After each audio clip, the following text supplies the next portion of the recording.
Pequena sessão de cinema hoje, né? Mas eu fiz questão de mostrar isso, não sei se deu tempo de você assistir o filme, mas você consegue assistir esse filme completo lá no YouTube. Tem duas versões, essa versão é mais chatinha, mas tem uma que é...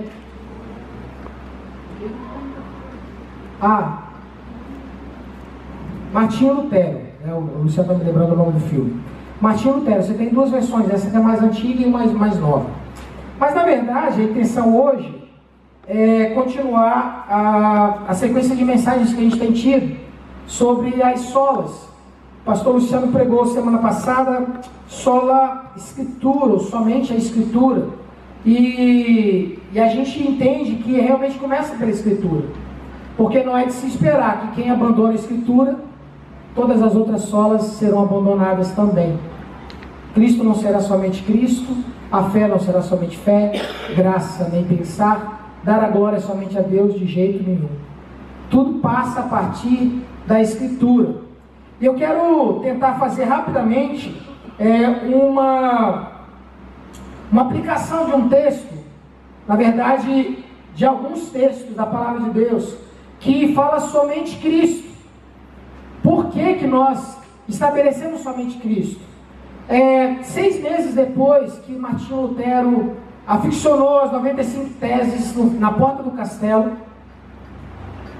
ele foi a um debate, e era muito comum isso, né? Estudiosos, teólogos, homens conhecedores da palavra de Deus participavam de debates, e ele foi participar de um debate, e ele conseguiu expressar duas teologias, ou a partir de duas teologias, apontar para Cristo.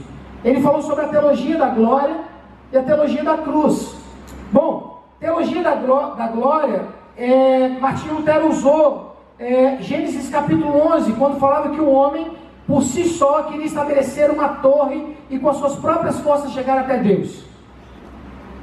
E depois ele falou sobre a teologia da glória, que falava que era Deus que estabelecia uma escada. Lembra de Jacó? Uma escada vindo de Deus, e Deus mandava e dava orientações a Jacó.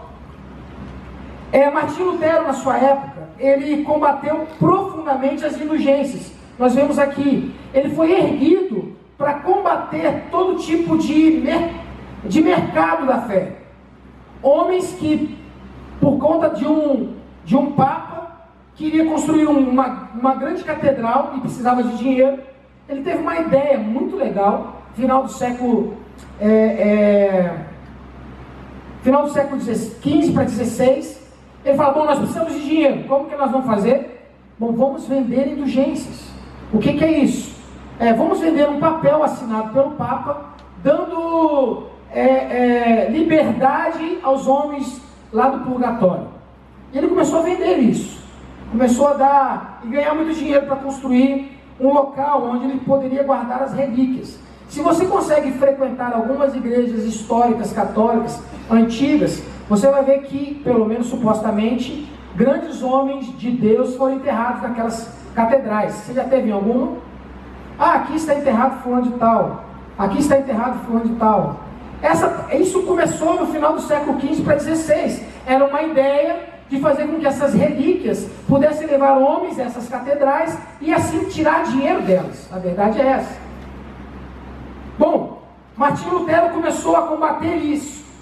E ele foi erguido para dizer: olha, o homem não chega a Deus por si só. Ele não tem condição de chegar a Deus pelas suas próprias forças. E ele estabeleceu pelo menos 3 formas em que o homem, naquela época, caminhava em direção a Deus segundo as suas próprias forças. A primeira ele chamou de escada da especulação, filosofia. Muitos homens achavam que as Sagradas Escrituras não bastavam, então ele tinha que ter conhecimento da filosofia. E caminhavam para a filosofia grega. E achavam que entendendo o universo, entendendo o pensamento humano, que entendendo como as coisas aconteciam, ele poderia entender a palavra de Deus e assim chegar a Deus, ou conhecer aquilo que Deus tinha para eles. Será que acontece isso hoje? Sobretudo quando você vai ver os pregadores liberais, muitos deles apoiam suas pregações em filosofia, em pensadores. e não na palavra de Deus. Inclusive, a gente para ver algumas pessoas fazendo chacota daqueles que amam profundamente aquilo que está escrito, como se fosse uma fraqueza humana, uma ignorância humana, tentar entender a palavra de Deus sem entender o que os pensadores gregos, por exemplo, falavam. Naquela época já acontecia isso. Bom, a gente percebe que não mudou muito. Esse cara das boas obras, havia uma ordem monástica que estabelecia o seguinte: para que você chegasse a Deus, você tinha que fazer boas coisas, você tinha que ser um cara legal, você tinha que cuidar dos pobres, você tinha que andar em pobreza. Lembra dos votos de pobreza? Tantos e tantos e tantos homens no passado fizeram voto de pobreza, abriam mão das suas próprias vidas, porque achavam que dessa forma, sacrificialmente, entregando o seu ser, a sua força, poderiam chegar a Deus. E a terceira escada era do misticismo. Tinha uma ordem que dizia o seguinte: tudo que Deus queria dizer era a partir de revelação. Tinha vislumbres da glória, anjos surgiam, mesmo na época de Lutero. Haviam pessoas que diziam assim: bom, nós não temos condição de entender isso, por isso nós vamos jejuar horas e horas e horas e horas, vamos passar momentos e momentos trancados em calabouços, porque quando nós mortificamos a nós mesmos, nós temos um contato com o eterno, com o superior. Na época de Lutero. Bom, não mudou muita coisa para os dias de hoje. Ainda hoje a gente consegue se deparar com pessoas que acham que ele mesmo pode estabelecer uma escada para chegar até Deus. Ele mesmo pode, o pastor José estava dizendo isso na escola bíblica. Ele mesmo, não, se eu orar 10 horas, se eu orar 20 horas, não, se eu jejuar 24 horas e 32 minutos, se eu fizer isso, se eu fizer aquilo, se eu agir dessa forma, se eu agir daquele, aí sim, eu terei um vislumbre, um entendimento, ou conseguirei chegar no Deus Todo-Poderoso, porque se eu for bom, porque se eu não assistir isso, se eu não ouvir essa música, se eu não beber, se eu não fumar, se eu vou chegar até Deus. Ainda hoje é assim. Ainda hoje homens olham para si mesmos e se enxergam dignos, aptos, habilitados, porque fez isso ou aquilo, 3 pulinhos São Longuinho, sabe? Vou chegar até Deus. Deus vai me olhar de forma diferente, porque eu fui no culto de domingo à noite. Deus vai olhar para mim de forma absolutamente diferente, porque eu participo das escolas dominical, chego no horário igual o Thiago. Tentei postar lá atrás. Bom, então, o que Lutero diz, eu já vou entrar no texto que eu vou pregar, mas eu estou apenas introduzindo, porque Lutero diz o seguinte: no final dessas escadas, no final dessas tentativas, é confusão e bagunça. Lembra o que aconteceu no final de Babel? Era uma confusão danada, ninguém se entendia. Talvez seja por hoje que a gente consegue ver alguns líderes, um querendo matar o outro. Confusão.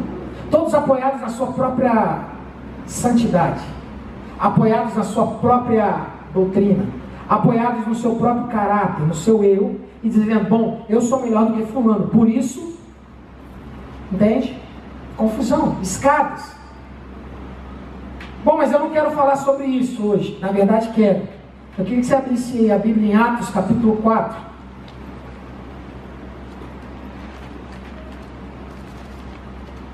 Versículo 11 e 12.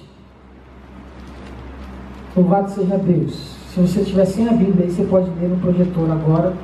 Fica fácil para nós.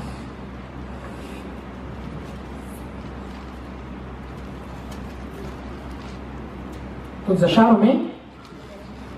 Este Jesus é pedra rejeitada por vós, os construtores, a qual se tornou a pedra angular. E não há salvação em nenhum outro, porque abaixo do céu não existe nenhum outro nome dado entre os homens, pelo qual importa que sejamos salvos.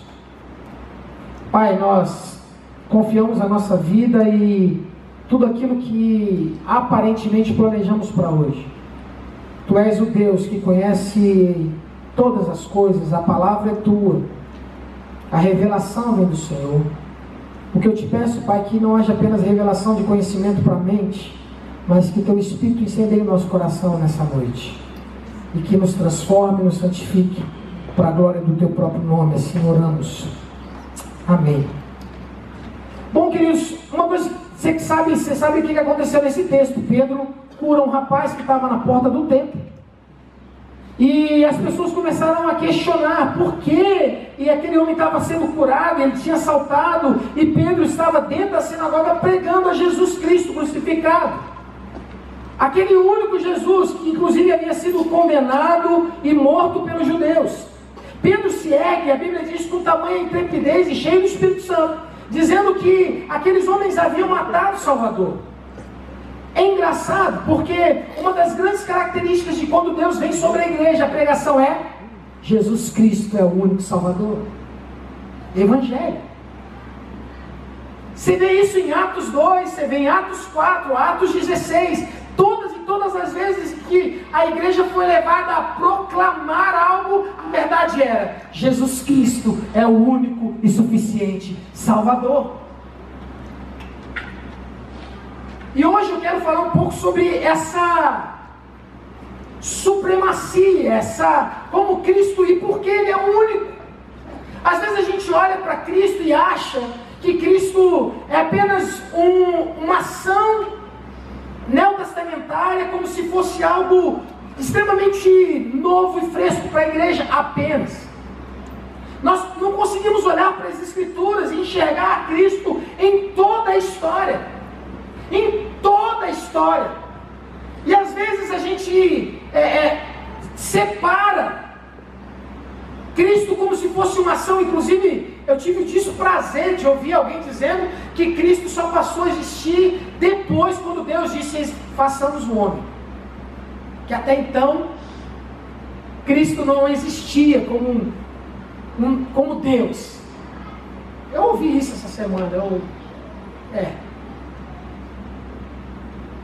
E a gente separa, e às vezes a gente não consegue enxergar que toda a história, tudo gira em torno da cruz de Cristo e de Cristo. E por tantas e tantas vezes caminhamos ignorando isso. Então eu quero ler apenas alguns textos que apontam que até mesmo na eternidade, Jesus já era o nosso Salvador. Até mesmo antes de você existir, Jesus já era o teu Salvador. Amém.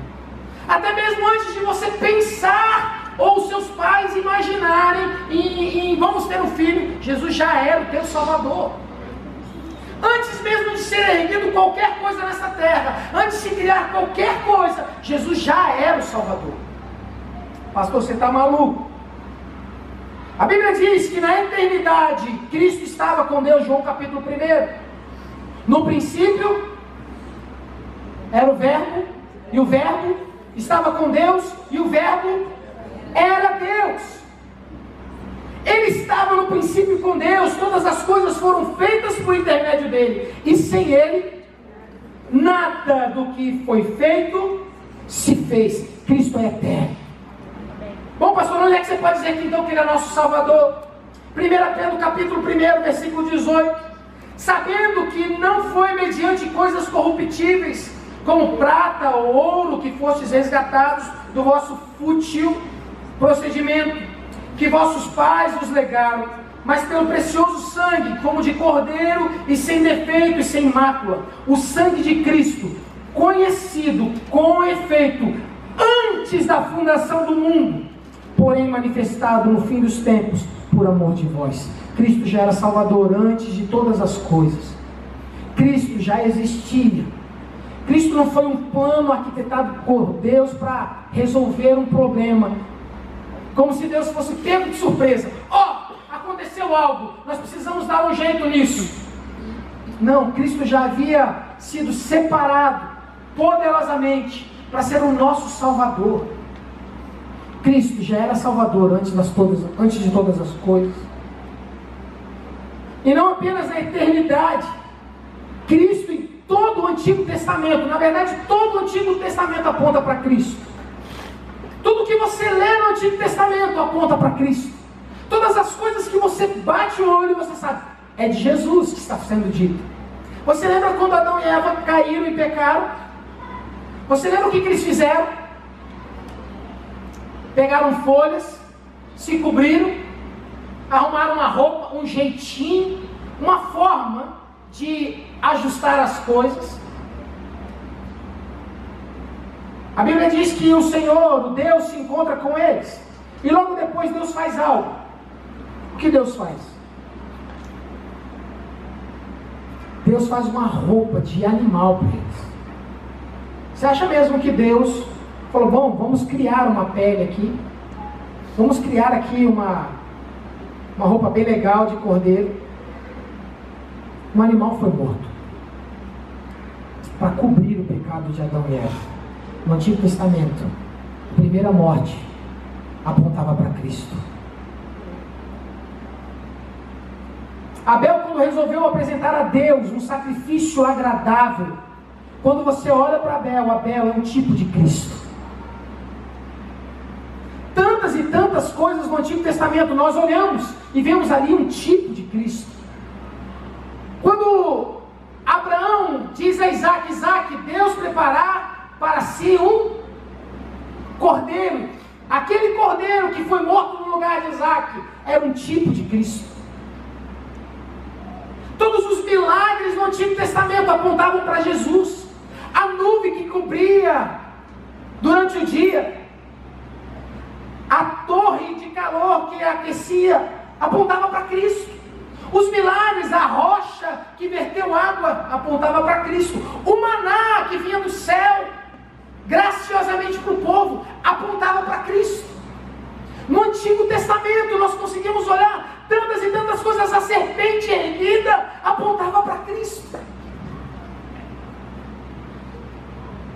O reinado de Davi apontava para Cristo. O propiciatório apontava para Cristo. O derramar de sangue contínuo no templo apontava para Cristo. Os animais mortos no Antigo Testamento apontavam para Cristo. Em todas as profecias de Isaías a Malaquias falavam de Jesus. Todas as Sagradas Escrituras no Antigo Testamento apontam para Cristo. Todas as coisas que nós olhamos no Antigo Testamento, juízes, a forma com que governavam o povo, apontavam para Cristo. No Antigo Testamento, Jesus era tudo, para todos.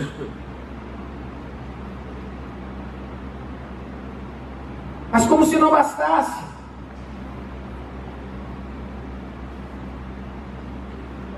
nós conseguimos enxergar Cristo de forma absoluta no Novo Testamento.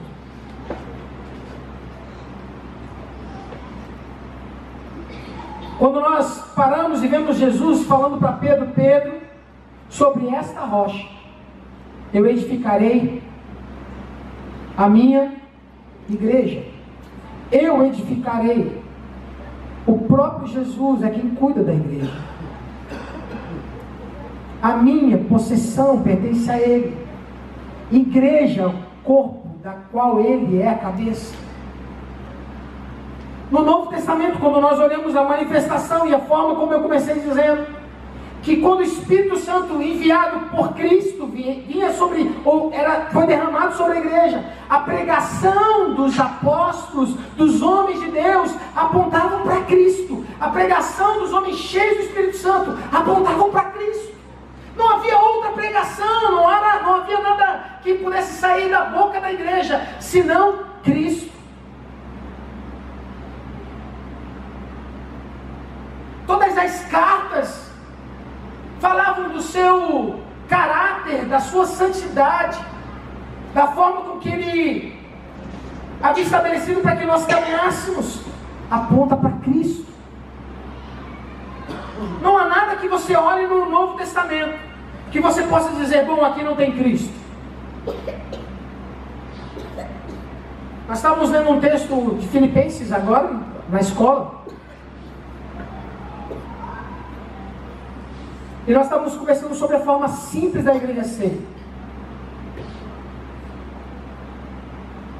Não há simplicidade sem Cristo. Não há.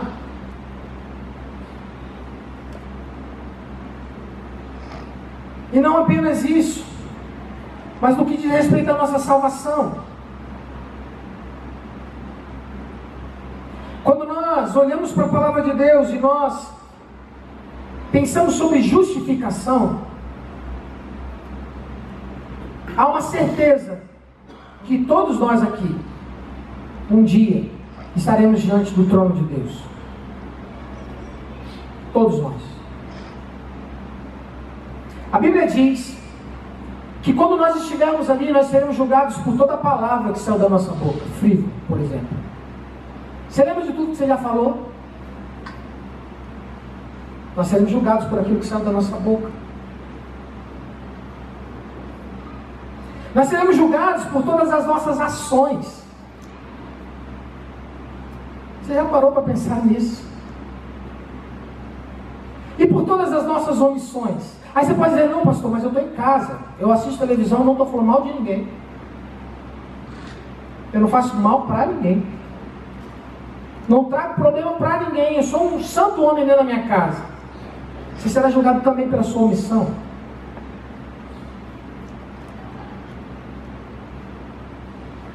Por todos os seus pensamentos e inclinações do seu coração. A Bíblia diz que será tudo que foi feito às escuras, será gritado no monte, e todos saberão. Não haverá nada que você possa fazer para esconder o seu pecado.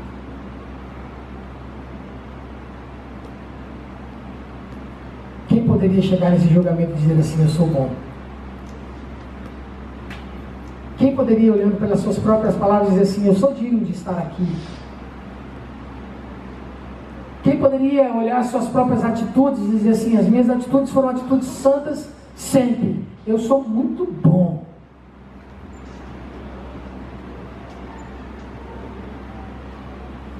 Eu comecei a estudar isso, eu fiquei com tanta vergonha de mim mesmo, me lembrar de tanta coisa assim.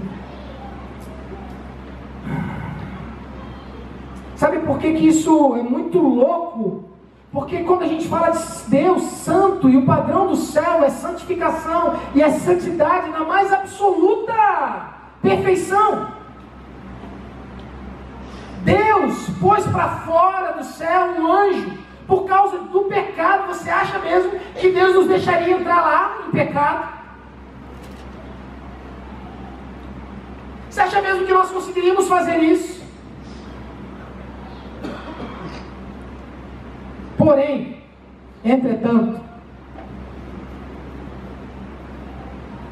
quando nós olhamos para a palavra de Deus e vemos como Jesus foi feito isso, porque pense, é como se nós chegássemos no céu e tivéssemos lá uma lista dos nossos débitos. Sabe aquele negócio de débito e crédito? Tivéssemos uma lista de todas as suas atitudes, e estivesse lá em débito, e no final dela tivesse escrito assim, culpado. Culpado. Culpado. Mas olha o que diz 2 Coríntios, capítulo 5, do versículo 18 ao versículo 21. Ora, tudo provém de Deus, que nos reconciliou consigo mesmo por meio de Cristo, e nos deu o ministério da reconciliação, a saber, que Deus estava em Cristo reconciliando consigo o mundo, não imputando aos homens as suas transgressões, e nos confiou a palavra da reconciliação, de sorte que somos embaixadores em nome de Cristo, como se Deus exortasse por nosso intermédio, em nome de Cristo, pois rogamos que vos reconcilieis com Deus. Mas olha o que diz o final: aquele que não conheceu o pecado, ele o fez pecado por nós, para que nele fôssemos feito justiça de Deus. Na cruz do Calvário, a lista que estava lá escrito culpado, com a lista do meu nome, Marco Jerônimo, palavras, ações, omissões, intentos do coração, tudo quanto é podridão no Marcos, escrito lá embaixo, o culpado, foi posto sobre Cristo, o Santo de Israel. Toda a minha culpa foi posto nele, como se tivesse escrito Jesus Cristo, e embaixo, nos débitos, todas as minhas falhas, todas as minhas transgressões, e as suas também. Por isso que a Bíblia diz que Jesus, quando foi morto, ele humilhou a Satanás, cravando na cruz a sua própria vitória. É como se no final das contas, todo o nosso débito fosse posto sobre o justo, porque assim ele era. Toda a nossa dívida foi posta sobre ele, e a justiça de Deus foi feita.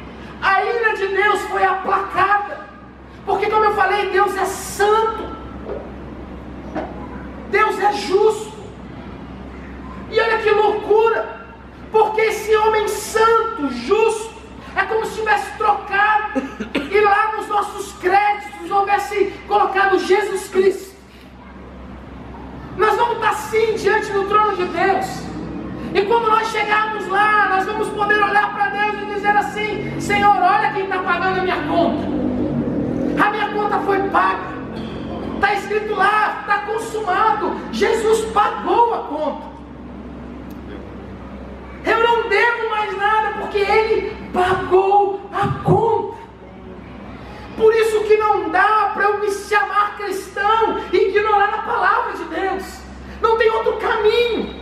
Porque essa palavra de Deus revela para mim o quanto Deus me amou, o quanto Ele me amou. Deus não põe na nossa conta a nossa dívida, põe na conta de Cristo. Deus não acredita a nossa conta e coloca, obviamente, Deus acredita na nossa conta a justiça de Deus. Lembra do último versículo, da última parte? Nele fôssemos feito justiça de Deus.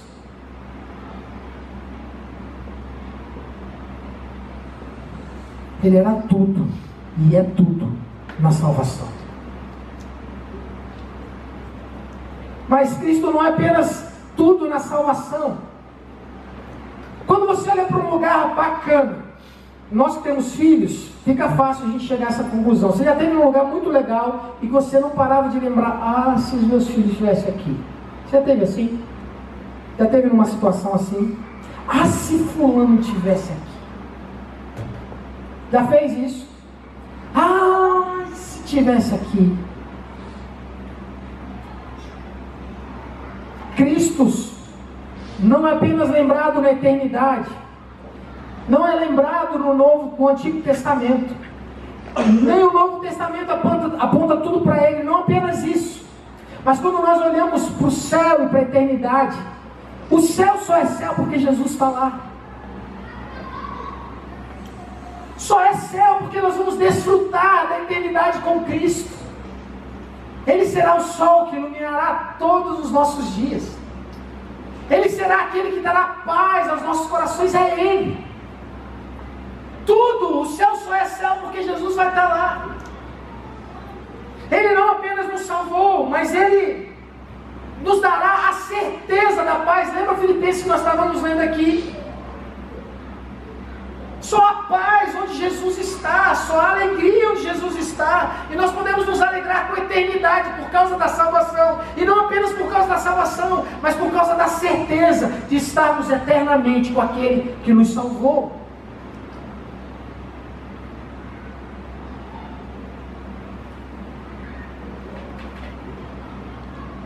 Então, algumas conclusões eu quero tirar a partir disso. Desde o catolicismo romano, que apontava no século XVI as relíquias,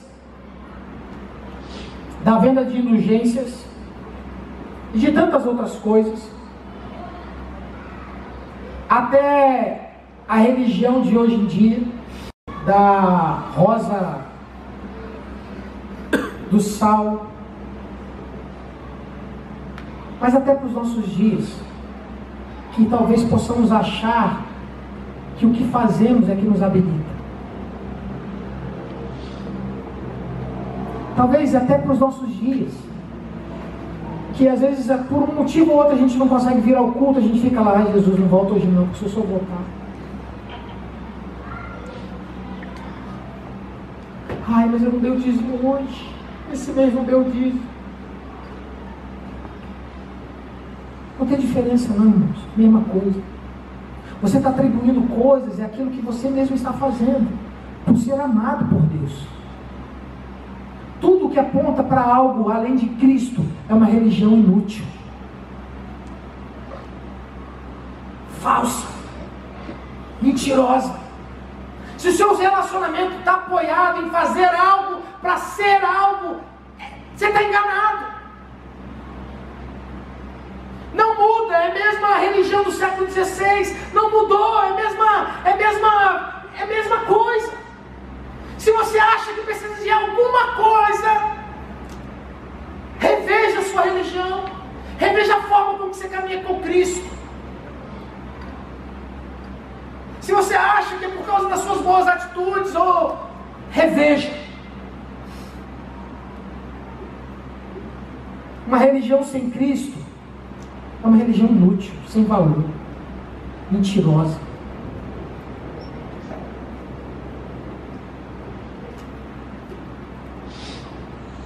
Se você acha que salvação, olha, eu vou ser salvo. Não, mas para eu ser salvo mesmo, eu tenho que ter Jesus no meu coração e fazer qualquer outra coisa.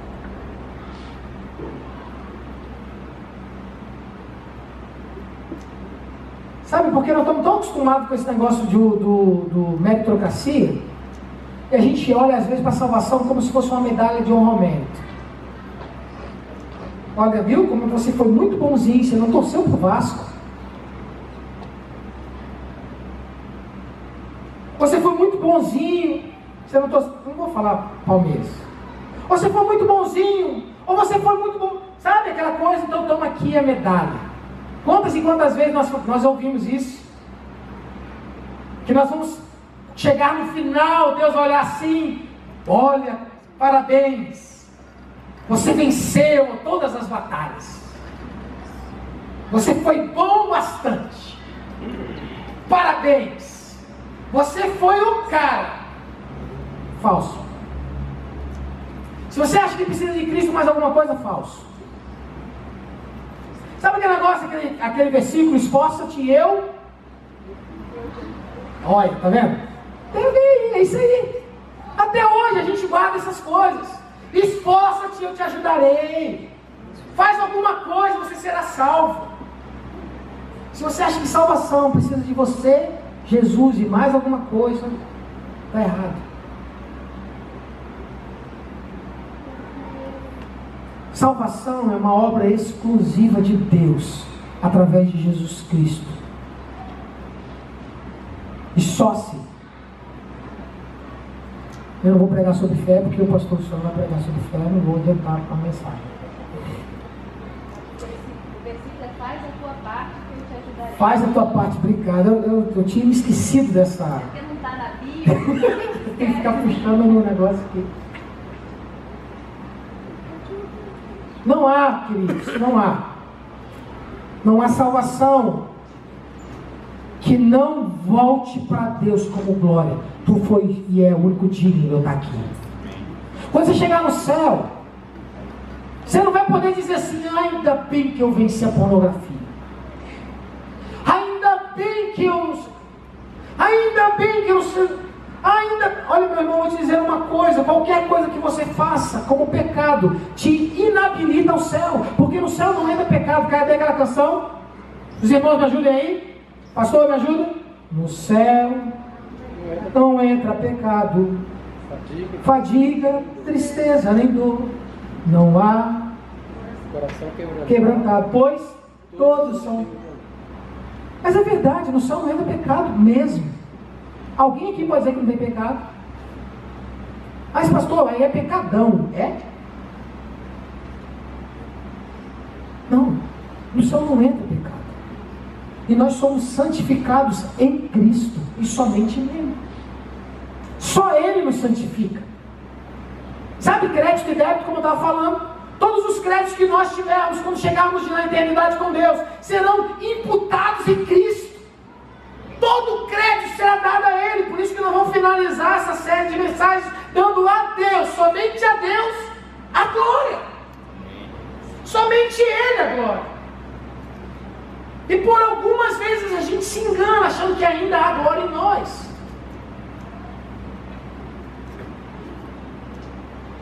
Cristo é tudo em todos, na salvação também. Eu quero finalizar dizendo que só por Cristo o homem pode chegar ao céu. E sem Cristo, nenhum homem vai se livrar do inferno.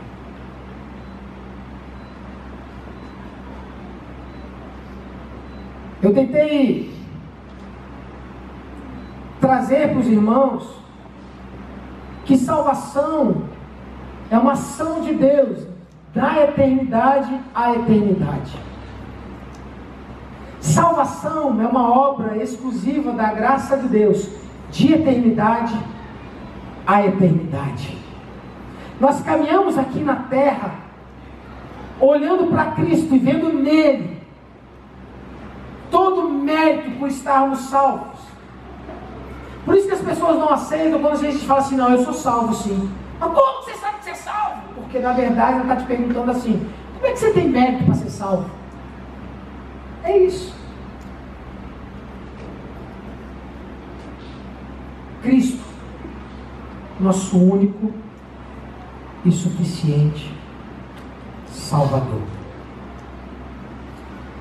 Eu pedi para que nós cantássemos uma canção, né, da banda Resgate, porque quando eu comecei a estudar esse texto, eu percebi que por algumas vezes eu me esqueci dessa verdade. Lembra da letra? Eu vou me lembrar de não esquecer que tudo que eu fiz. Quem tem a letra aí? Projeta aí, Vitor. Me ajuda aí. Eu vou me lembrar e sempre acreditar que o que me faltar, Deus já me deu. Salvação em Cristo. Outra. E pelo que eu vivi, sempre glorificá-lo. Eu vou me lembrar que mesmo assim eu nada sou. E sempre acreditar que quando eu morrer, eu vou viver. E sem parar, para sempre glorificar o meu Deus. Aleluia. Às vezes a gente esquece dessas coisas, gente. Deus já me deu, mas não é porque Deus me deu que eu sou bom, nunca serei bom de fato, a não ser que Jesus volte e nós venhamos a nos encontrar com Ele. A Bíblia diz que quando Jesus voltar, Ele mesmo que nos salvou, nos glorificará.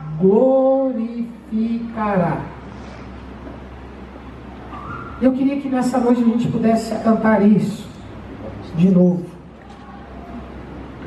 Sinceramente, eu queria muito que você não se esquecesse disso. Porque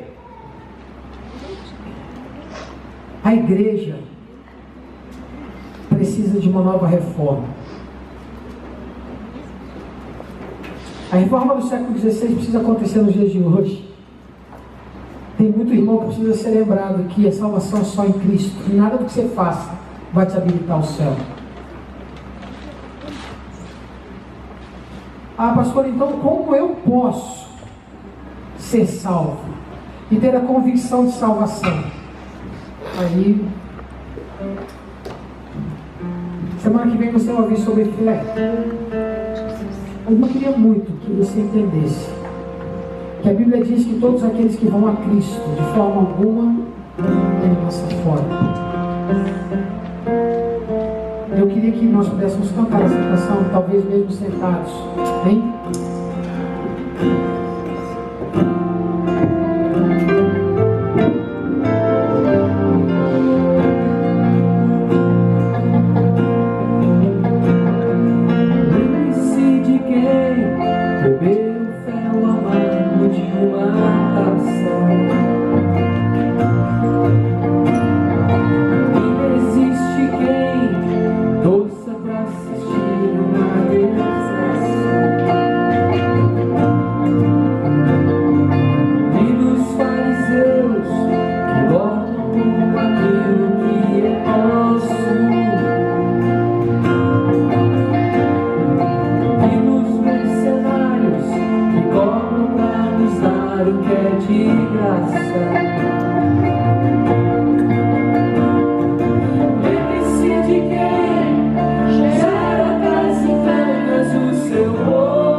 não há outro Deus assim como o Senhor.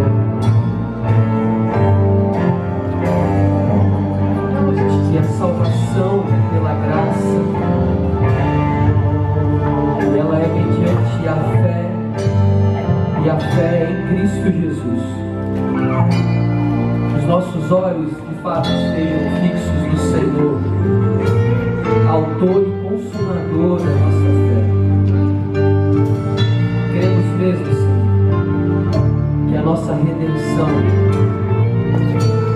precede a queda do homem. Porque o Senhor é eterno.